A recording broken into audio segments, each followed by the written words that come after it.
আজ তোমাদের লিঙ্কডইন প্রোফাইলটা কিভাবে ক্রিয়েট করবে দেখাবো। প্রথমে ক্রোমে যাবে, ক্রোমে গিয়ে লিঙ্কডইন বলে টাইপ করবে। বানান ভুল করবে না, আমি দেখো টাইপ করে দিচ্ছি, এটা দেখে দেখে তোমরা টাইপ করে নিও। টাইপ করার পর দেখো প্রথম যে ওয়েবসাইটটা খুলেছে IN বলে, এইটা হচ্ছে লিঙ্কডইনের সাইট। এটাতে ক্লিক করবে। ক্লিক করার পর এবার তোমরা জানো কন্টিনিউ উইথ গুগল করতে পারো বা মেল আইডি পাসওয়ার্ড দিয়ে সাইন ইন করতে পারো। তো আমরা কন্টিনিউ উইথ গুগলের সঙ্গেই যাব, ওটাতে বেশি ইজি, কোনো কিছু টাইপ করতে হয় না। তো কন্টিনিউ উইথ গুগলে ক্লিক করব। দেখো ক্লিক করার পর যে মেল আইডিটা দিয়ে করবে ওটা সিলেক্ট করে কনফার্ম করবে। কনফার্ম করার পর দেখো খুলে গেল। তোমাদের যদি এরকম লাল সরি এটা লেখা থাকে তো এটা কেটে দেবে, ঠিক আছে। এরপর এগ্রি অ্যান্ড জয়েন লেখা আছে, এগ্রি অ্যান্ড জয়েনে ক্লিক করব। আর লিঙ্কডইনটা তোমরা একদম নিজের মানে যে নামটা দিয়ে মেল আইডিটা বানিয়েছো সেই নামটা দিয়েই করবে, অন্য কোনো নাম দেবে না, ঠিক আছে। তো এবার একটা ভেরিফিকেশনের জন্য একটা সিকিউরিটি চেক আসবে। এরপর না ভেরিফিকেশনের জন্য কিছু দেবে। দেখো আমাকে দিয়েছে কিছু ফ্রগ আছে উল্টো দিকে, তো কোনটা অ্যাকোয়ার পিকচার সেটা ক্লিক করতে হবে। তো যেদিকে সোজা দিকে আছে যে ফ্রগটা আমি সেটাই সিলেক্ট করলাম। ভেরিফিকেশন কমপ্লিট হয়ে গেছে। এরপর নেক্সট পেজ খুলে যাবে। এরপর এখানে ফিনিশ করব, কন্টিনিউ টু অ্যাপ কখনোই করব না, তাহলে আমাদের আবার অ্যাপ ডাউনলোডে চলে যেতে হবে।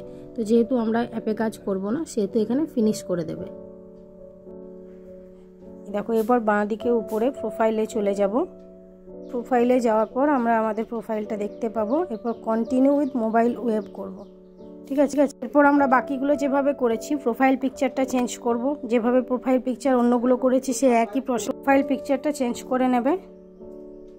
প্রোফাইল পিকচারটা সেভ হয়ে যাওয়ার পর আমরা অ্যাড সামারিতে যাব। ওখানে গিয়ে হাউসওয়াইফ না স্টুডেন্ট যেটা তোমার মানে লেখার ইচ্ছা অ্যাবাউটে ওটাই লিখে দেবে, এর থেকে বেশি কিছু আর লিখতে হবে না। সেভ করার পর দেখাবে, দেখো সাকসেসফুলি দেখাবে, দেখো আপডেটেড সাকসেসফুলি হয়ে গেল।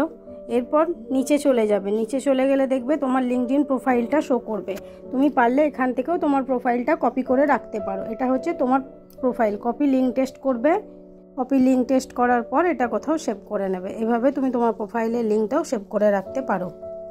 এটা হওয়ার পর ডান দিকে উপরে দেখো সেটিংস বাটনটা আছে, এখানে ক্লিক করব। সেটিংস বাটনে ক্লিক করার পর ভিজিবলি বাটনটা ক্লিক করার পর এডিট ইওর পাবলিক প্রোফাইল এখানটায় ক্লিক করবে।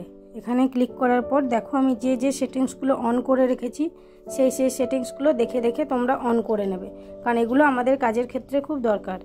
দেখো বেসিক নেম এগুলো সব অন থাকবে। তারপরে দেখো পাবলিক লাস্টেরটা করা আছে, তারপর হেডলাইন সামারি এগুলো এগুলো সব অন করে রেখে দেবে তোমরা।